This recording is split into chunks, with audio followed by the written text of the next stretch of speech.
नमस्कार दोस्तों, मैं हृदय मिश्रा आप सभी का स्वागत करता हूं डिकोड एग्जाम के इस डेली करंट अफेयर्स प्रोग्राम में। कैसे हैं आप सभी लोग? आई होप आप सभी लोग अच्छे होंगे और अपनी पढ़ाई को बहुत ही बेहतर ढंग से कर रहे होंगे।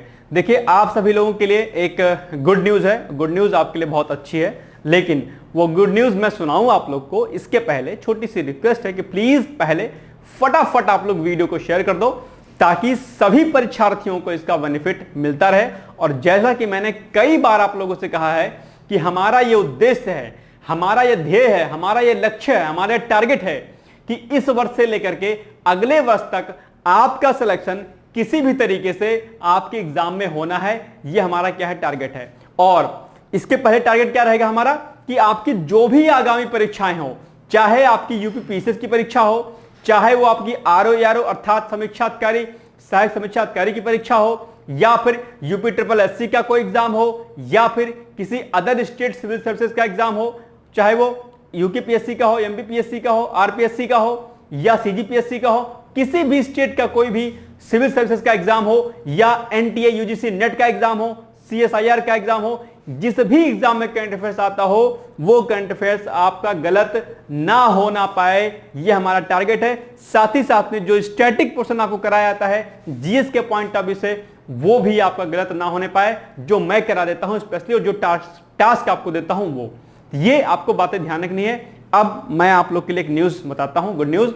और उसके पहले छोटी सी रिक्वेस्ट ये भी है कि प्लीज आप लोग वीडियो को लाइक जरूर कर दीजिएगा, इससे मेरा मनोबल बढ़ता है और आपके लिए कुछ नया और कुछ बेहतर करने की जो है मेरे अंदर मनोबल आता है। तो आपसे छोटी सी रिक्वेस्ट है कि छोटा सा सपोर्ट है बस आपसे कि लाइक का यार बटन हल्का सा प्रेस कर दिया करो आप लोग, तो थोड़ा सा इससे क्या होता है, चीजें बेहतर हो जाती हैं, ठीक है। और शेयर जरूर कर दीजिएगा।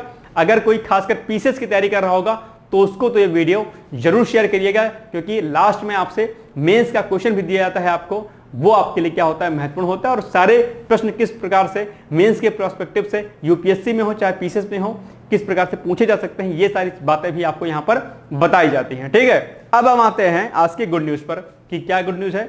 गुड न्यूज ये है कि आपकी क्वेरीज थी कई बार कि सर पीडीएफ नहीं दिया जाता है, तो आज से आपको पीडीएफ दिया जाएगा।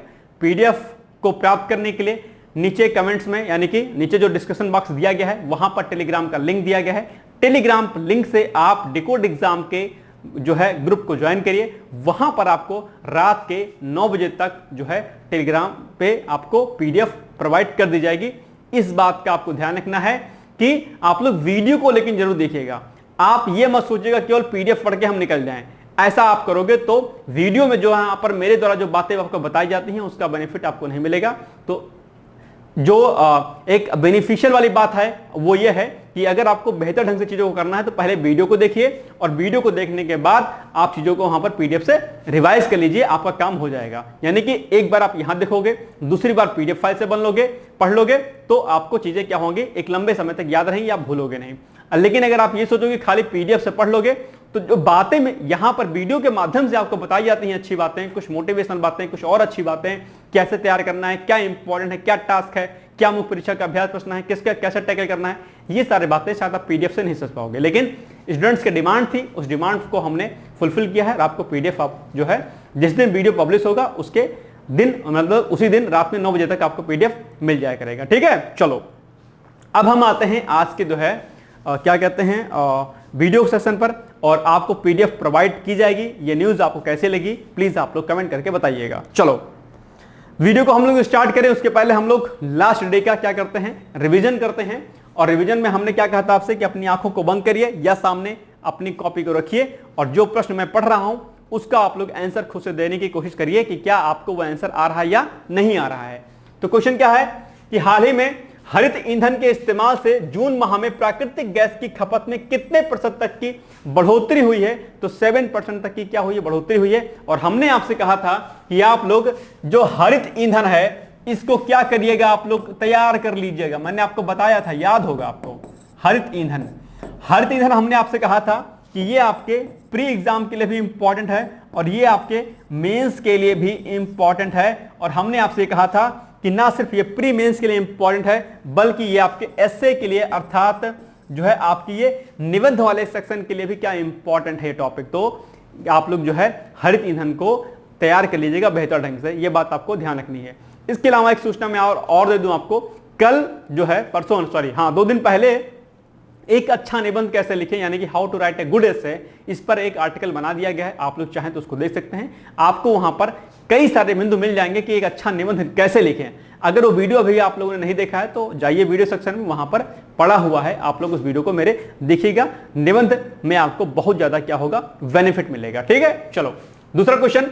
हाल ही में खेलो इंडिया राइजिंग टैलेंट आइडेंटिफिकेशन कीर्ति पहल के दूसरे चरण का उद्घाटन कहां पर किया गया है? नई दिल्ली में किया गया है, आपको याद होगा। और पहले चरण का उद्घाटन कहां पर किया गया था, यह भी मैंने आपको बताया था।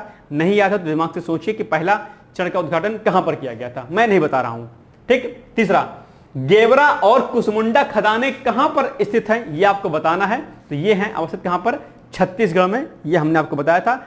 यह भी हमने बताया था कि वैश्विक स्तर पर ये दूसरे और चौथे नंबर की सबसे बड़ी खदानों के रूप में जानी जाती हैं। चलिए आगे बढ़ते हैं हम लोग। नेक्स्ट है, हाल ही में किस देश में भारत के पहले जन औषधि केंद्र का क्या किया गया है, उद्घाटन किया गया है? तो वो देश कौन सा है? वो है आपका मॉरिशस। यानी कि भारत में तो जन औषधि केंद्र स्थापित किए ही गए हैं बड़े स्तर पर, बृहत स्तर पर, लेकिन वैश्विक स्तर पर पहला देश मॉरिशस बन गया है जहां पर भारत के द्वारा अपना जन औषधि केंद्र क्या किया गया है, खोला गया है, यानी कि उद्घाटन किया गया है। नेक्स्ट है, हाल ही में किस देश में सरकारी नौकरियों में आरक्षण के खिलाफ जारी आंदोलन ने हिंसक रूप धारण कर लिया? ये अभी चर्चाओं में रहा है, यानी कि वो देश कौन सा है ऐसा, तो वो देश है बांग्लादेश। बांग्लादेश में जो है वहां के युवाओं के द्वारा सरकारी नौकरियों में आरक्षण को लेकर के प्रदर्शन किया जा रहा था।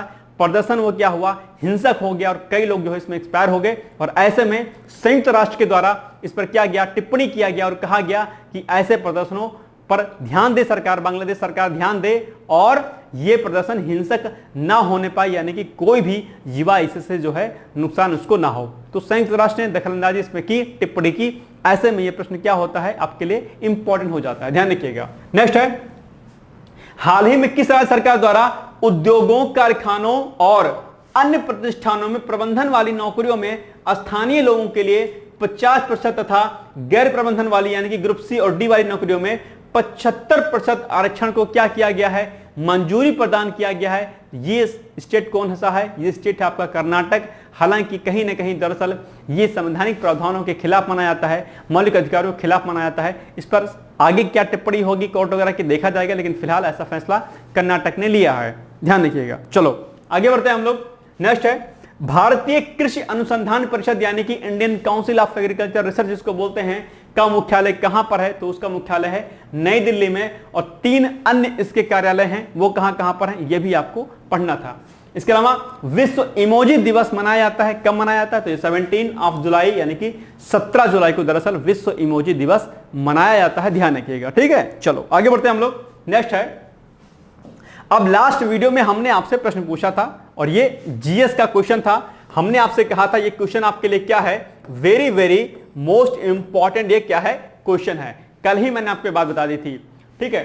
तो प्रश्न क्या था? प्रश्न था कि भारत के संविधान के अंतर्गत एक धन विधेयक को प्रस्तुत किया जाता है कहां पर? राज्यसभा में अर्थात उच्च सदन में या लोक लेखा समिति में? और लोक लेखा समिति से एक बात याद आ गई, लोक लेखा समिति आपके एग्जाम के लिए क्या है, वेरी वेरी मोस्ट इंपॉर्टेंट है। तो आज पहला टास्क आपका यह है कि आप जो है क्या काम करना है आपको। अच्छा, अगर वीडियो पर आप लोगों में से कोई नया हो तो मैं आपको बता दूं कि मेरे द्वारा जो करंट अफेयर जो कराया जाता है उसके बीच बीच में मैं आपको टास्क देता हूं कुछ चीजों का कि आपको घर पे करना है, होमवर्क देता हूं मैं आपको। इन टास्क को आप प्लीज करते चलिएगा। अगर आपने 15-20 दिन इन टास्क को पूरा कर लिया तो ना सिर्फ आपका करंट का सेक्शन कंप्लीट होगा बल्कि आपका स्टैटिक पोर्शन अर्थात जीएस का सेक्शन भी आपका बहुत अच्छा प्रिपेयर हो जाएगा और मोस्ट टॉपिक्स आपके प्रिपेयर होंगे जो आपके एग्जाम में बहुत पूछे जाते हैं। तो इसलिए जो मैं टास्क दिया करूं समय निकाल करके प्लीज आप लोग से हम्बल रिक्वेस्ट है मेरी कि आप लोग इसको जरूर किया करिए, ठीक है, इससे आपका फायदा होगा। तो टास्क पहला आज आपका क्या है? आपका टास्क पहला है आपका फर्स्ट टास्क है कि आप लोग लोक लेखा समिति के बारे में पढ़िएगा अच्छे तरीके से। क्या? लोक लेखा समिति, ठीक है, लोक लेखा समिति। इसके अलावा कई अन्य कमेटीज और हैं, कई अन्य समितियां और हैं, जैसे तदर्थ समिति हो गई, इसके बारे में पूछा जाता है। तो जितनी समितियां हैं, आल समितियां, आल कमेटीज, ठीक है, आल समिति, इनको आपको पढ़ना है कौन कौन सी समितियां होती हैं। बहुत प्रश्न पूछा जाता है कि लोक लेखा समिति अपनी रिपोर्ट किसको सबमिट करती है, कितने मेंबर्स होते हैं, इस प्रकार के प्रश्न अक्सर आते हैं। तो आपको इसको क्या करना है, रेडी कर लेना। टास्क ये आपका पहला है, ठीक है। इसको भाई साहब आप लोग प्लीज करते रहिएगा।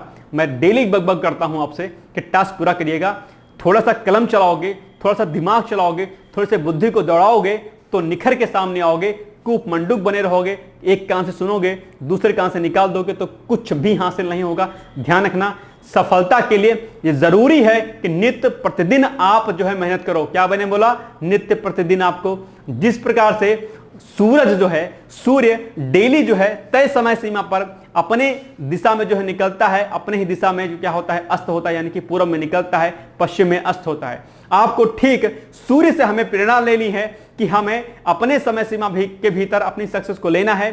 हमें डेली पढ़ाई करनी है, हमें रेगुलर पढ़ाई करनी है। अगर आपने सूरज से इस गुण को ले लिया, यानी कि सूरज से अगर आपने कंसिस्टेंसी को सीख लिया, तो आप ठीक उसी प्रकार से चमकोगे जिस प्रकार से सूर्य चमकता है, जिस प्रकार से सूर्य पूरे वैश्विक पटल पर जो है उजाला फैलाता है। आप अपनी सफलता से, अपनी सक्सेस से भी समाज को नई दिशा और दशा दोगे। अर्थात न सिर्फ आप चमकोगे, आप निखरोगे, बल्कि आप अपने ज्ञान से, अपनी सक्सेस से दूसरों को भी प्रकाश देने का काम करोगे। तो सूरज से बात सीखनी है कि आपको काम रेगुलर करना है, कूप मंडूक की तरीके से नहीं बैठे रहना है कि आज करना है कल नहीं करना है। तो जो टास्क आपको दिया जाता है, जो लक्ष्य आपको दिया जाता है, उसकी पूर्ति आप लोग प्लीज किया करिए। ये मेरी आपसे रिक्वेस्ट है, ठीक है। तो देखिए, तो क्वेश्चन क्या था, ये था। तो आपको बताना है कि राज्यसभा में धन बिल को प्रस्तुत किया जा सकता है या लोकसभा में, या लोकसभा तथा राज्यसभा दोनों में एक साथ। तो इसका सही उत्तर होगा आपका लोकसभा में, अर्थात ऑप्शन नंबर ए। और धन बिल, देखो दो बिल इंपॉर्टेंट होती हैं। एक आपके पास क्या है, धन बिल है, क्या, धन बिल, जिसको हम लोग बेसिकली मनी बिल कहते हैं। दूसरा क्या होता है, वित्त बिल होता है, जिसको हम लोग क्या बोलते हैं, फाइनेंस बिल बोलते हैं। धन बिल के मामले में जो है लोकसभा को अन्य शक्तियां प्राप्त हैं, यानी कि राज्यसभा के मामले में धन बिल को लेकर के शक्तियां प्राप्त नहीं हैं। कोई भी बिल धन बिल है या नहीं है, इसका निर्णय कौन करता है, लोकसभा अध्यक्ष करता है। और धन बिल को जब राज्यसभा में प्रस्तुत किया जाता है, तब उस समय केवल 14 दिन का समय रहता है, उसके भीतर उसको लोकसभा को वापस करना होता है।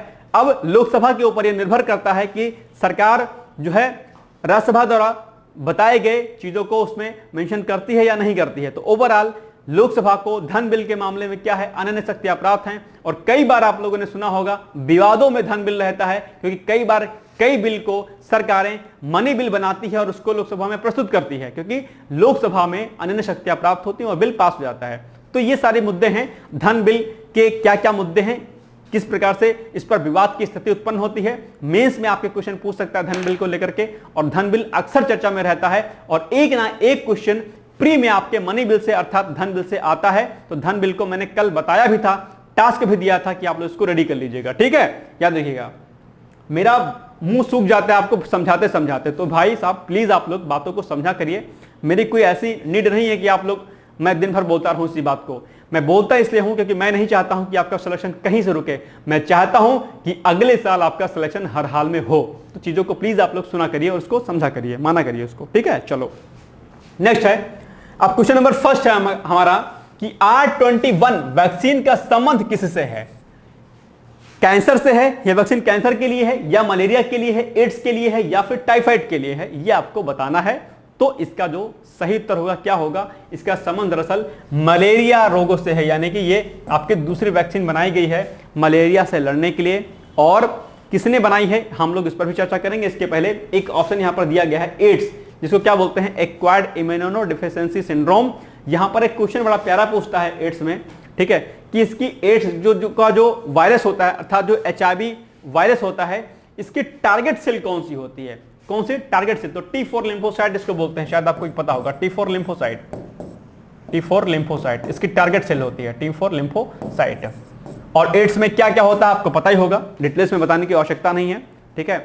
आप लोग इसको रेडी भी कर लीजिएगा। तो R21 वैक्सीन का संबंध किससे है, मलेरिया से है, याद रखिएगा। आइए इसकी हम लोग व्याख्या देखते हैं कुछ एक पॉइंट्स के फॉर्म में। तो R21 वैक्सीन का संबंध किससे है, मलेरिया रोग से है। और भारत में मलेरिया रोग जो है व्यापक स्तर पर फैलता है। साथ ही साथ में जो मलेरिया जो डिजीज है वो क्या होती है, जो अफ्रीकन कंट्रीज है वहां पर बहुत फैलती है। अफ्रीकन कंट्रीज में क्या होती है कि वहां पर डिजीज बहुत फैलती हैं। इसका एक सबसे बड़ा कारण पता है आप लोग को क्या है? नहीं पता होगा, मैं बताता हूं। अफ्रीकन कंट्रीज में क्या होता है? डिजीज बहुत फैलती हैं, बीमारियां बहुत फैलती हैं। क्या होती हैं? डिजीज। कहां पर? अफ्रीकन कंट्रीज में। अफ्रीकन कंट्रीज में ऐसा क्यों होता है? इसका एनवायरमेंटल फैक्टर है, इसका कारण है। इसका कारण है क्या है? पर्यावरणीय कारक इसमें जिम्मेदार है। जिस देश में क्या होती है, वहां की बायोडायवर्सिटी अगर रिच होती है, बायो और बायोडायवर्सिटी कहां की रिच होती है, यह फैक्ट भी इंपॉर्टेंट है। जो उष्णकटिबंधीय प्रदेश होते हैं, जो देश होते हैं उष्णकटिबंधीय, उष्णकटिबंधीय देशों की बायोडायवर्सिटी अर्थात जैव विविधता बहुत रिच होती है, बहुत समृद्ध होती है। और जिस देश की जितनी ज्यादा जैव विविधता अच्छी होगी, अर्थात जिस देश में बायोडायवर्सिटी रिच होगी, उस देश में क्या होगा? उतनी ही प्रकार की बीमारियां भी उत्पन्न होंगी। ध्यान रखिएगा इस बात को, इंपॉर्टेंट फैक्ट है आपके लिए। क्या कि सबसे पहली बात तो ये कि बायोडायवर्सिटी कहां की रिच होगी, अर्थात जैव विविधता कहां की समृद्ध होगी? उष्णकटिबंधीय प्रदेशों की होगी। और जिस देश में जिस जगह पे बायोडायवर्सिटी जितनी ज्यादा रिच होगी, वहां पर उतनी ही प्रकार की बीमारियां होती हैं। और आपने देखा होगा कि अफ्रीकन कंट्रीज की बायोडायवर्सिटी रिच है और वहां पर उसी प्रकार से क्या हो रही है? बीमारियां भी जनरेट होती हैं। बड़ी बीमारियां जो भी जनरेट होती हैं अफ्रीकन कंट्रीज से ही आती हैं। याद रखिएगा इस पॉइंट को आपको, ठीक है? तो ये हो गया एक फैक्ट आपको जो मुझे बताना जरूरी था आपको, ठीक। तो क्या हुआ है कि R21 वैक्सीन का संबंध किससे है? मलेरिया रोग से है। इस बात का ध्यान रखिएगा। दूसरा, इस वैक्सीन को अफ्रीका के आइवरी कोस्ट में क्या किया गया है? लगाया गया है।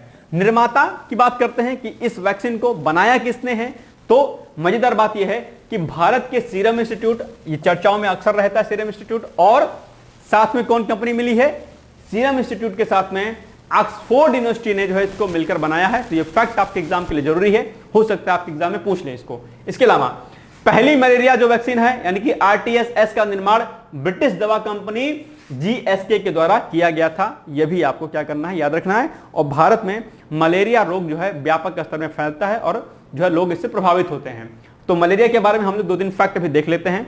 और चूंकि बरसात का मौसम है इसलिए आप लोग थोड़ा सा बच के रहिएगा, साफ पानी वगैरह बचा के जो है नहीं रखिएगा। डेंगू मलेरिया दोनों ही अपने आप में क्या है? खतरनाक डिजीज है अपने आप में, ठीक है। चलो, तो मलेरिया में क्या होता है देखिए आप लोग। मलेरिया रोग प्लाज्मोडियम परजीवी के कारण होता है। कई बार यह क्वेश्चन आपके एग्जाम में पूछा है, तो इसको नोट डाउन कर लीजिएगा आप लोग, इसको याद कर लीजिएगा। इसके अलावा यह परजीवी संक्रमित मादा एनाफिलीज मच्छर, याद रखिएगा ये फैक्ट भी कई बार पूछा है। तो दरअसल क्या होता है? ये मादा एनाफिलीज मच्छर के काटने से होता है, ठीक है। इसके अलावा विश्व मलेरिया दिवस कब मनाया जाता है? प्रतिवर्ष 25 अप्रैल को मनाया जाता है। यह फैक्ट भी आपके लिए क्या है? इंपॉर्टेंट है। 25 अप्रैल को विश्व मलेरिया दिवस मनाया जाता है। किसके द्वारा इसको मनाए जाने की घोषणा की गई थी? तो WHO, किसके द्वारा? WHO के द्वारा वर्ष 2007 में जो है इसको मनाने की घोषणा की गई थी। WHO अर्थात वर्ल्ड हेल्थ ऑर्गेनाइजेशन, जिसको हम लोग क्या बोलते हैं? विश्व स्वास्थ्य संगठन बोलते हैं। और विश्व स्वास्थ्य संगठन के बारे में मैंने आपको कई बार चीजों को नोट डाउन कराया है, तो इसको एक बार आप लोग WHO के बारे में देख लीजिएगा, ठीक है। चलो आगे बढ़ते हैं हम लोग। नेक्स्ट है, हाल ही में यूरोपीय आयोग की अध्यक्ष के रूप में पुनः किसे निर्वाचित किया गया है? यह फैक्ट ऑलरेडी हमने आपको करवाया था पहले, अगर आपको याद होगा, लेकिन चूंकि अभी नियुक्ति इनको मिल गई प्रॉपर तरीके से, तो फिर से मैं आपको करा दे रहा हूं। आपको बताना है कि हाल ही में यूरोपीय आयोग की अध्यक्ष के रूप में किसे नियुक्त किया गया है। 4 ऑप्शन दिए गए आपके सामने। A option Ursula von der Leyen, या गीतांजलि सिंह, या क्रिस्टीना जॉर्जिया, या इनमें से कोई नहीं। तो बताइए आप लोग इसका उत्तर क्या होगा? मैंने इसको कराया है पहले, तो इसका सही उत्तर होगा आपका ऑप्शन नंबर ए, अर्थात उर्सुला वॉन डेर लेयन को अभी हाल ही में यूरोपीय आयोग के नए अध्यक्ष के रूप में नियुक्त किया गया है। चलिए व्याख्या देखते हैं हम लोग इसको। तो हाल ही में यूरोपीय आयोग के अध्यक्ष के रूप में उर्सुला वॉन डेर लेयन को क्या किया गया है? पुनः निर्वाचित किया गया, यानी कि इसके पहले भी यही थी, ठीक है। इनका कार्यकाल कब तक के लिए होगा? 5 वर्ष तक के लिए होगा, और वह दूसरी बार क्या बनी है? आयोग की अध्यक्ष बनी है। याद रखिएगा इस फैक्ट को। आइए यूरोपीय आयोग के बारे में हम लोग कुछ एक पॉइंट्स को देख लेते हैं फटाफट। तो यह यूरोपीय संघ का कार्यकारी निकाय है। किसका? यूरोपीय संघ का, ठीक है। यह यूरोपीय संघ के नियमों को लागू करने और यूरोपीय संघ के बजट के प्रबंधन आदि के लिए क्या है, ये रिस्पॉन्सिबल है यानी कि जिम्मेदार है। इसके अलावा इस आयोग में क्या होते हैं, 27 आयुक्त होते हैं यानी कि 27 कमिश्नर होते हैं। और वो कौन होते हैं, वो 27 देशों के जो सदस्य जो होते हैं उनके क्या होते हैं, ये एक तरीके से प्रतिनिधित्व करते हैं 27 देशों का, ये जो 27 कमिश्नर होते हैं। इसके अलावा आयोग के अध्यक्ष एवं सभी 27 सदस्य यूरोपीय परिषद द्वारा क्या होते हैं, नामित किए जाते हैं। ये फैक्ट भी आपको क्या करना है, याद करना है। चलो आगे बढ़ते हैं। नेक्स्ट है, भारत द्वारा किस वर्ष तक इलेक्ट्रॉनिक्स विनिर्माण क्षेत्र में 500 बिलियन अमेरिकी डॉलर के कारोबार का लक्ष्य रखा गया है? किस वर्ष तक इतना बड़ा टारगेट जो रखा गया है भारत के द्वारा, ये किस वर्ष तक रखा गया है? तो 2025 तक, 2028 तक, 2030 तक या 2032 तक? बताइए आप लोग, इसका सही उत्तर क्या होगा? तो इसका सही उत्तर होगा आपका ऑप्शन नंबर 2C यानी कि 2030 तक भारत द्वारा इलेक्ट्रॉनिक्स विनिर्माण में यानी कि मैन्युफैक्चरिंग में 500 बिलियन, ठीक याद, नंबर याद करना कितना है, 500 बिलियन, ठीक है, कि कारोबार का लक्ष्य निर्धारित किया गया है। चलो आइए फैक्ट देखते हैं हम लोग। तो भारत द्वारा वर्ष 2030 तक इलेक्ट्रॉनिक्स विनिर्माण क्षेत्र में 500 बिलियन अमेरिकी डॉलर के कारोबार का क्या किया गया है, लक्ष्य रखा गया है। यह पॉइंट आपको ध्यान रखना है। और दूसरा पॉइंट जो आपको ध्यान रखना है वो क्या ध्यान रखना है कि नीति आयोग की जो उपाध्यक्ष हैं कौन, सुमन बेरी जो हैं, इन्होंने क्या काम किया है कि इलेक्ट्रॉनिक्स वैश्विक मूल्य श्रृंखला में भारत की भागीदारी सशक्तिकरण नामक एक रिपोर्ट जारी किया है। किन्होंने, नीति आयोग की उपाध्यक्ष कौन है, सुमन बेरी। तो प्रश्न आपसे यही पूछ सकता है कि बताइए नीति आयोग की उपाध्यक्ष कौन होती हैं और नीति आयोग के अध्यक्ष कौन है, ये भी आपको बताना है, कमेंट करके बताइएगा मुझे, ठीक है। और नीति आयोग की स्थापना कब हुई थी, मैंने आपको कई बार बताया है, वर्ष 2015 में, ठीक है। इसके अलावा इस रिपोर्ट में भारत के इलेक्ट्रॉनिक्स क्षेत्र का व्यापक विश्लेषण करती है ये रिपोर्ट और उसकी क्षमता तथा चुनौतियों पर भी बल देती है कि किस प्रकार की चुनौतियां विनिर्माण क्षेत्र में हैं, यानी कि इलेक्ट्रॉनिक्स विनिर्माण क्षेत्र में हैं और क्या इसके समाधान हो सकते हैं। इन सारे चुनौतियों और समाधानों पर आधारित है ये रिपोर्ट जो सुमन बेरी ने जारी किया है रिपोर्ट को, ठीक है। चलो आगे बढ़ते हैं। रिपोर्ट के अनुसार क्या है कि इलेक्ट्रॉनिक्स क्षेत्र में वर्ष 2023 में जो कारोबार है कितना हो गया, 155 बिलियन अमेरिकी डॉलर तक पहुंच गया है। ये फैक्ट भी आपको क्या करना है, याद रखना है। अगर मुख्य परीक्षा में ऐसा कोई प्रश्न आता है मैन्युफैक्चरिंग को लेकर के, इलेक्ट्रॉनिक मैन्युफैक्चरिंग को लेकर के, तो ये सारे फैक्ट वहां पर आप क्या करिएगा, मेंशन कर दीजिएगा। चलो आगे बढ़ते हैं। नेक्स्ट क्वेश्चन है कि हाल ही में केंद्रीय गृह मंत्री अमित शाह द्वारा राष्ट्रीय नारकोटिक्स हेल्पलाइन नंबर की शुरुआत की गई है। वो हेल्पलाइन नंबर क्या है, किस नाम से है, -1933 या -1992, -100 या -501?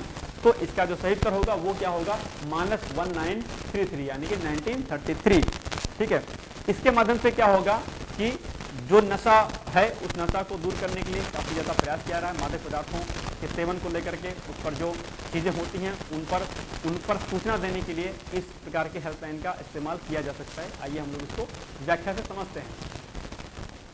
हाल ही में केंद्रीय गृह मंत्री जो कि सहकारिता मंत्री भी हैं, अमित शाह द्वारा राष्ट्रीय नारकोटिक्स हेल्पलाइन नंबर की शुरुआत की गई है।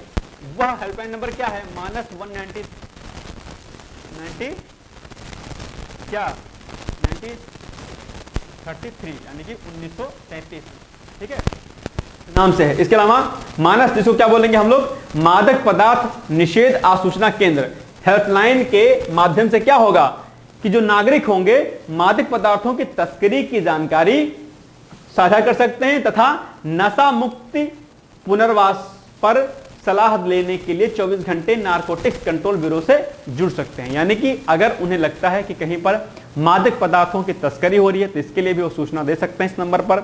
या फिर अगर नशा मुक्ति चाहते हैं, अगर वो चाहते हैं कि नशा छूट जाए, ऐसा कुछ हो तो क्या हो, उसके लिए भी दरअसल वो क्या कर सकते हैं, 24 घंटे नारकोटिक्स कंट्रोल ब्यूरो से क्या होते हैं, जुड़ सकते हैं।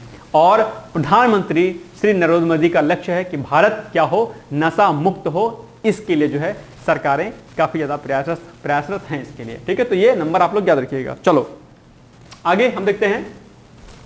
नेक्स्ट क्वेश्चन है आपके लिए, नेल्सन मंडेला अंतरराष्ट्रीय दिवस मनाया जाता है, कब मनाया जाता है? 4 ऑप्शन दिए गए आपके सामने, 16 जुलाई, 15 जुलाई, 2 अगस्त या फिर 18 जुलाई। तो इसका सही उत्तर क्या होगा, आप लोग फटाफट कमेंट करके बताइए मुझे। तो इसका सही उत्तर होगा आपका ऑप्शन नंबर क्या, 18 जुलाई। और इस वाले प्रश्न को यानी कि नेल्सन मंडेला के बारे में ऑलरेडी हमने पिछले वीडियो में यानी कि शायद 7 8 10 वीडियो पहले हमने नेल्सन मंडेला के बारे में आपको कई सारे फैक्ट कराए थे। तो वो फैक्ट आपको आज हम रिवीजन भी कराएंगे। और ये भी हम आपको बता रहे हैं कि नेल्सन मंडेला अंतरराष्ट्रीय दिवस कब मनाया जाता है। तो ये मनाया जाता है 18 जुलाई को। आइए हम लोग इसके फैक्ट को देखते हैं जो कि इंपॉर्टेंट भी है। नेल्सन मंडेला बहुत इंपॉर्टेंट व्यक्ति हैं। इनके द्वारा किए गए कार्यों को अगर अपने एस्से में आप नोट डाउन करोगे या मुख्य परीक्षा के कॉपी में अगर आप इसको लिखोगे नेल्सन मंडेला के बारे में कुछ एक पॉइंट्स, तो वहां पर आपको नंबर बढ़िया मिलेंगे। यह बात आपको ध्यान रखनी है, ठीक है। चलो, तो नेल्सन मंडेला अंतरराष्ट्रीय दिवस 18 जुलाई को मनाया जाता है। और थीम की बात करें तो इस वर्ष की थीम क्या है? थीम है गरीबी और असमानता से लड़ना अभी भी हमारे हाथ में है। ये क्या है? गरीबी और असमानता से लड़ना अभी भी हमारे हाथ में है, यानी कि हम इसको कंट्रोल कर सकते हैं। ऐसा नहीं कंट्रोल नहीं चाहिए। इसके अलावा संयुक्त राष्ट्र द्वारा वर्ष 2009 में 18 जुलाई को नेल्सन मंडेला अंतरराष्ट्रीय दिवस के रूप में क्या किया गया था? घोषित किया गया था। किसके द्वारा? संयुक्त राष्ट्र के द्वारा। कब? वर्ष 2009 में। यह फैक्ट भी आपके एग्जाम में पूछ सकता है। इसके अलावा नेल्सन मंडेला के बारे में अगर हम लोग कुछ एक फैक्ट को देखते हैं तो फैक्ट क्या है कि नेल्सन मंडेला का जन्म कब हुआ था? 18 जुलाई 1918 को हुआ था, याद रखिएगा। और वे दक्षिण अफ्रीका के पहले अश्वेत राष्ट्रपति थे, याद रखिएगा। और उन्होंने नस्ल जो भेद होता है उसके खिलाफ जो है उन्होंने व्यापक रूप में जो है कार्य किया था। इसके अलावा वर्ष 1993 में उन्हें नोबेल के शांति पुरस्कार से भी क्या किया गया था? सम्मानित किया गया था। तो आपको ईयर ये याद रखना है कब सम्मानित किया गया था? 1993 अर्थात 1993 में उनको जो है इस सम्मान से क्या किया गया था? सम्मानित किया गया था। इसके अलावा वर्ष 1990 में 1990 में उन्हें भारत का सर्वोच्च नागरिक सम्मान क्या है? भारत रत्न है। तो उन्हें वर्ष 1990 में भारत के सर्वोच्च नागरिक सम्मान अर्थात भारत रत्न से भी क्या किया गया था? सम्मानित किया गया था। और शायद ये सम्मान पाने वाले शायद ये दूसरे व्यक्ति थे वैश्विक स्तर पे। और पहले नेता का मुझे नाम अभी ध्यान नहीं आ रहा है। पहले नेता कौन थे जिनको वैश्विक स्तर पर भारत रत्न दिया गया था? ये आप लोग गूगल पे करिएगा सर्च एक बार, ठीक है, देखिएगा कौन है वो। चलो, तो ये क्या हो गए? फैक्ट हो गए जो आपको याद रखने हैं। चलो आगे हम लोग देखते हैं। नेक्स्ट है मंगल पांडे की जयंती मनाई जाती है। कब मनाई जाती है? 17 जुलाई, 17 जून, 19 जुलाई या फिर 19 अगस्त? बताइए फटाफट इसका राइट आंसर क्या होगा। मंगल पांडे को आप लोगों ने इतिहास विषय में पढ़ा होगा। और मंगल पांडे आपके इतिहास विषय में क्या है? इंपॉर्टेंट व्यक्ति हैं। इनको छोड़िएगा नहीं, मतलब इनको पढ़ लीजिएगा अच्छी तरीके से, ठीक है। तो बताइए फटाफट इसका राइट आंसर क्या होगा। इसका राइट आंसर होगा ऑप्शन नंबर सी, अर्थात 19 जुलाई को मंगल पांडे की क्या होती है? जयंती मनाई जाती है। ये फैक्ट भी आपको क्या करना है? रेडी कर लेना है, ठीक है। यानी कि ऑप्शन नंबर सी हो जाएगा इसका क्या? राइट। चलो नेक्स्ट है, तो मंगल पांडे की जयंती 19 जुलाई को मनाई जाती है, याद रखिएगा। और मंगल पांडे के बारे में कुछ एक फैक्ट हम लोग देखते हैं फटाफट, जो कि क्या है आपके एग्जाम के लिए इंपॉर्टेंट है। कई सारे समाज सुधारक हैं आपके इतिहास विषय में जो आपको बहुत अच्छे से पढ़ना है। मंगल पांडे हो गए, रानी लक्ष्मीबाई हो गई, इसके अलावा महात्मा गांधी, अंबेडकर जी, सुभाष चंद्र बोस, भगत सिंह, आज़ाद, ठीक है, बाल गंगाधर तिलक, गोपाल कृष्ण गोखले। ये व्यक्ति बहुत महत्वपूर्ण हैं जिनको आपको बहुत अच्छे से रेडी करना है। खासकर गांधी, नेहरू, अंबेडकर, तिलक, सुभाष, ये बहुत महत्वपूर्ण व्यक्ति हैं। इनको अच्छे से रेडी कर लीजिएगा, नोट कर लीजिएगा जो मैंने बोला है इसको, ठीक है। अब मंगल पांडे के जन्म की बात करते हैं तो इनका जन्म 19 जुलाई 1827 को हुआ था, याद रखिएगा। वर्ष 1849 में वे ब्रिटिश ईस्ट इंडिया कंपनी की सेना में शामिल हुए थे और वे 34वीं बंगाल नेटिव इन्फेंट्री रेजिमेंट का हिस्सा थे। यह फैक्ट आपके लिए क्या है? इंपॉर्टेंट है। हो सकता है आपसे पूछ ले कि किस रेजिमेंट में थे, तो तुरंत आपको उत्तर देना है 34वीं बंगाल नेटिव इन्फेंट्री रेजिमेंट का वो क्या थे? हिस्सा थे। ओके, चलो। इसके अलावा बैरकपुर राइफल में जो है क्या हुआ था? गाय और सुअर की चर्बी वाले जो है क्या हुआ था? कारतूस का इस्तेमाल किया गया था। और इसी को लेकर के मंगल पांडे ने विद्रोह किया था और विद्रोह करने के बाद अंत में उनको क्या कर दी गई थी? उनको फांसी दे दी गई थी, ठीक है। तो यह विद्रोह क्या था? एक बड़ी क्रांति के रूप में जाना गया था। कई लोग इसे क्या कहते हैं? कई लोग इसे दरअसल प्रथम सिपाही विद्रोह कहते हैं, या कई बार इसे लोग प्रथम स्वतंत्रता संग्राम की भी संज्ञा देते हैं। तो ये भी आपको याद रखना है। इसके अलावा विद्रोह किए जाने के फलस्वरूप उन्हें 8 अप्रैल 1857 को बैरकपुर में क्या किया गया था, फांसी दे दी गई थी। ठीक है, ये भी फैक्ट आपको याद रखने हैं। और अंग्रेज जिस प्रकार से भगत सिंह से कहीं ना कहीं जो है भय खाते थे उनके सिद्धांतों से, उसी प्रकार से वो दरअसल मंगल पांडे जो क्रांतिकारी थे उनके जो है उनकी वजह से भी उन्होंने उनको जो तय तारीख जो उनको दी गई थी उससे पहले ही उनको फांसी की सजा दे दी गई थी। तो ऐसे कई सारे क्रांतिकारी हमारे देश में हुए हैं जिन्होंने अपने प्राणों को न्यौछावर किया। हमें उनका बलिदान जो है, उनके बलिदान को सम्मान करना चाहिए और हमें एक कोशिश करना चाहिए कि अगर हम उनके जैसे तो ना बन पाएं कोई बात नहीं, लेकिन कम से कम कुछ काम तो ऐसा करें कि जिससे हमारे जीवन का जो लक्ष्य है वो कम से कम पूर्ण हो पाए। क्योंकि ईश्वर ने अगर आपको धरती पर भेजा है तो निश्चित रूप से ईश्वर का ये कुछ खास मोटो होगा कि आपको यहाँ पर धरती पर बना के भेजा है, नहीं तो कुछ भी आपको बना के कीड़ा मकोड़ा बना के भेज देता। लेकिन अगर आप मनुष्य जीवन को अगर आपने प्राप्त किया है तो आपका लक्ष्य क्या है, समाज सेवा होना चाहिए। आपका लक्ष्य कुछ नया बेहतर करने का होना चाहिए। आप हमेशा आगे बढ़ें। कल को आप पीसीएस ऑफिसर बन जाइएगा, आईएएस ऑफिसर बन जाइएगा, कोई भी ऑफिसर बनिएगा, हमेशा सहिष्णुता का पालन करिएगा, ईमानदारी, जवाबदेहिता का पालन करिएगा। ठीक है, अपनी अकाउंटेबिलिटी को समझिएगा और एक बेहतर इंसान बनकर समाज को कुछ नया करने की कोशिश कीजिएगा। ये मेरी आपसे क्या है, एक हम्बल रिक्वेस्ट है। यानी कि आप सफलता से महानता की ओर बढ़िएगा। ये नहीं कि सफल होने के बाद करप्शन में डूब जाइएगा, देश के साथ समाज के साथ धोखा करिएगा। ये काम आपको नहीं करना है।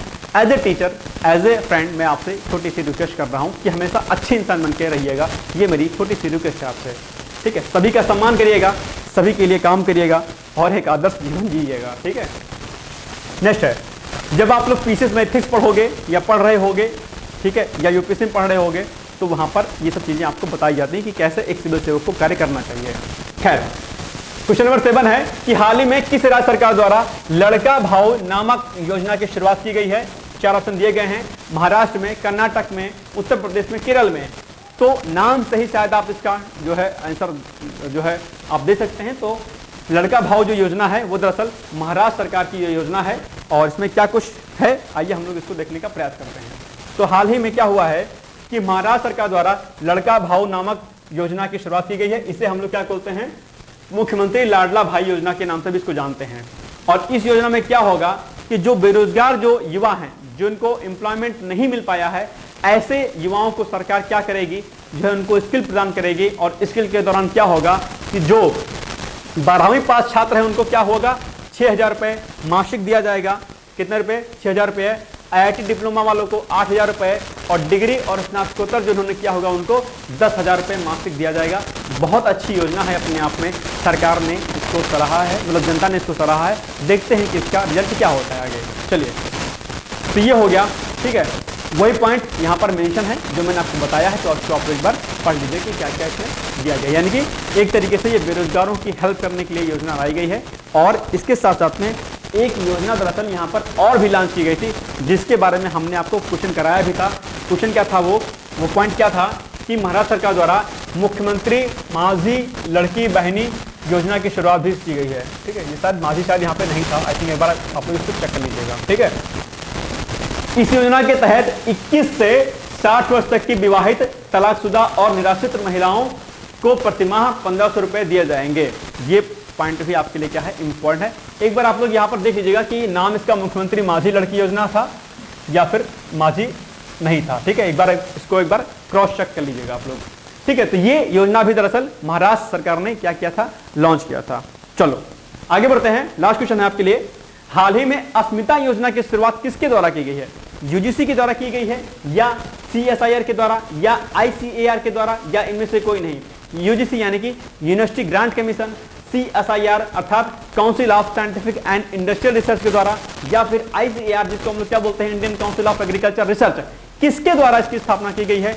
तो इसका सही उत्तर होगा आपका ऑप्शन नंबर ए अर्थात यूनिवर्सिटी ग्रांट कमीशन के द्वारा अभी हाल ही में अस्मिता योजना की शुरुआत की गई है। और अस्मिता योजना की शुरुआत जो की गई है उसका लक्ष्य क्या है, उसका लक्ष्य है कि जो भारतीय भाषाएं हैं, क्या जो भारतीय भाषाएं हैं, उन भारतीय भाषाओं में करीब करीब कितना 20,000 पुस्तकों का क्या करना है, निर्माण करना है। 20,000 पुस्तकों का बड़ी योजना है यूजीसी की अपने आप में और अच्छी योजना है। देखते हैं कि इसमें क्या कुछ बेहतर हो सकता है। और बात पढ़ाई लिखाई की आ गई तो आपको याद होगा कि सरकार ने, बिहार सरकार ने मेडिकल की पढ़ाई वालों के छात्रों के लिए दरअसल कोर्स हिंदी में लॉन्च करने की घोषणा की थी। यह भी आपको फैक्ट याद होना चाहिए। ठीक है, चलो, तो पॉइंट वही है जो हमने आपको बताया कि दरअसल अस्मिता योजना की शुरुआत यूजीसी के द्वारा की गई थी। क्या है अस्मिता योजना?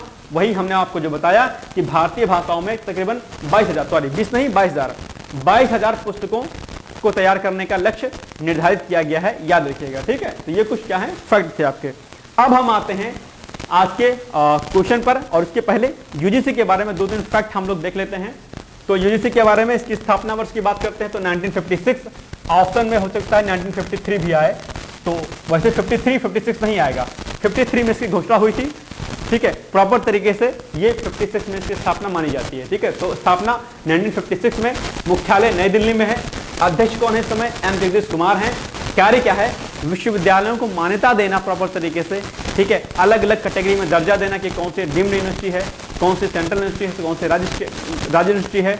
ठीक है, और ग्रेडिंग करना अलग अलग यूनिवर्सिटी की कि कौन सी ग्रेड की यूनिवर्सिटी है, और साथ ही साथ में उनको अनुदान देना, पैसे देना, अर्थात ताकि जो है सुचारू रूप से उच्च शिक्षा संचालित हो सके। ठीक है, तो यूजीसी अपने आप में एक बेहतर कार्य करती है उच्च शिक्षा के लिए, ध्यान रखिएगा। ठीक है, ये हो गया यूजीसी के बारे में कुछ फैक्ट। अब आपके लिए आज का प्रश्न है जिसका उत्तर आपको देना है कि विश्व मलेरिया दिवस कब मनाया जाता है? 23 अप्रैल को, 24 अप्रैल को, 25 अप्रैल को या फिर 26 अप्रैल को? ज्यादा से ज्यादा आप लोग कमेंट करिएगा और ज्यादा से ज्यादा वीडियो को शेयर कर दीजिएगा। किसी भी एग्जाम की परीक्षा की तैयारी कर रहा होगा वो वीडियो आप लोग उसको जरूर शेयर करिएगा। पीसीएस की आरओ की तैयारी कर रहा होगा तो उसको तो आप लोग जरूर शेयर करिएगा इस मेरे वीडियो को। अब हम आते हैं आज के मुख्य परीक्षा के प्रश्न पर, और हमने आपसे कल पूछा था कि क्या आप लोगों को मुख्य परीक्षा का प्रश्न चाहिए, तो आप लोगों ने, कई लोगों ने उत्तर दिया कि सर चाहिए। मुझे खुशी मिली कि कम से कम आप लोग को जो है इसकी नीड है, और कोशिश करूंगा मैं कि अगले दिन से मैं जो ये प्रश्न देता हूं उसको मैं थोड़ा सा मैं आपको समझा भी दिया करूं ताकि आपको आसान हो जाया करे। ठीक है, तो प्रश्न आज का क्या है कि भील समुदाय द्वारा अलग राज्य की मांग जो है कहां तक तर्कसंगत है, समालोचनात्मक टिप्पणी करें। ये प्रश्न हमने ऑब्जेक्टिव फॉर्म में आपको करंट में कराया था कि भील समुदाय दरअसल जो है वो क्या कर रहा है, अलग स्टेट की मांग कर रहा है। तो प्रश्न पूछा है आपसे कि जो भील समुदाय है इसके द्वारा अलग राज्य की मांग करना कहां तक तर्कसंगत है, मतलब कहां तक सही है, समालोचनात्मक टिप्पणी करो, अर्थात क्रिटिकली इसका क्या करना है, एग्जामिन करना है। तो पहले तो आपको भील समुदाय के बारे में थोड़ा बहुत लिखना है और आपको बताना है कि इसमें देखो दो पक्ष होंगे। एक पक्ष क्या होगा, इसमें सकारात्मक पक्ष होगा। ठीक है, क्योंकि समालोचनात्मक टिप्पणी पूछा है तो सकारात्मक पक्ष होगा एक बात। दूसरा इसमें नकारात्मक पक्ष होगा। क्या होगा? नकारात्मक पक्ष होगा। अब सकारात्मक पक्ष क्या होगा भाई कि अगर जो है भील समुदाय यानी कि जो इस प्रकार के जो समुदाय हैं इनके हितों की रक्षा के लिए कहीं ना कहीं एक अलग राज्य बनाना जरूरी है ताकि इनके हितों की रक्षा हो सके, जनजातीय समूह की रक्षा हो सके। ठीक है, कई पॉइंट्स इसमें आ जाएंगे, क्या क्या अच्छाइयां इनकी हैं, क्या क्या इनको फायदा होगा। तो दूसरी ओर अगर हम इसके नकारात्मक पॉइंट्स की बात करेंगे तो अगर इसी तरीके से अलग अलग समुदायों के द्वारा अलग अलग अगर राज्यों की मांग की जाती रहेगी तो हो सकता है कि फिर अन्य समुदाय और लोग जो है अलग स्टेट की मांग करें, और ऐसे में भारत का ब्रेक होना जो है कोई बड़ी बात नहीं हो जाएगी। यानी कि इस तरीके से जो भारत की जो एकता में विविधता में जो एकता की बात कही जाती है वो कहीं ना कहीं ब्रेक होगी, और ऐसे में जो है हर तरफ से जो है एक अलग स्टेट की मांग उठेगी, और ऐसे में सरकार के लिए मुश्किल हो जाएगा कि किसकी बात को माना जाए, किसके लिए नहीं होगा। और इसके लिए इनका सपोर्ट करने के लिए अलग अलग प्रेशर ग्रुप सामने आते हैं, दबाव समूह आते हैं, और दबाव समूह दरअसल सरकारों पर क्या करते हैं, एक तरीके से प्रेशर डालते हैं, और ऐसे में कई बार हिंसक प्रदर्शन भी होते हैं, और हिंसक प्रदर्शनों के कारण दरअसल कई बार क्या होता है, नुकसान भी होता है। तो अलग राज्य की मांग करना ठीक भी एक तरीके से देखा जाए, किसी ना किसी खास समुदाय को कंजर्व करने के लिए, उनको सेव करने के लिए, जबकि दूसरे पक्ष से देखा जाए तो ये गलत भी होता है, राष्ट्रीय हित में, नेशनल इंटरेस्ट में नहीं होता है। तो ये सारे पॉइंट्स डेटा के माध्यम से, एग्जाम्पल के माध्यम से आप समझाएंगे और इसके उत्तर को लिखेंगे। आपके लिए ये प्रश्न क्या होगा, इंपॉर्टेंट होगा।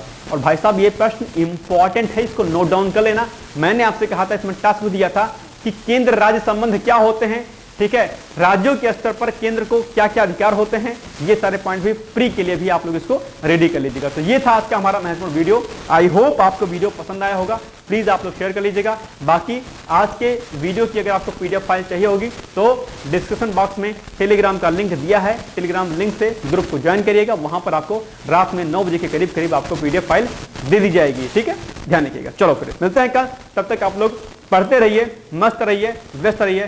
Thank you so much, bye bye, take care, all the best.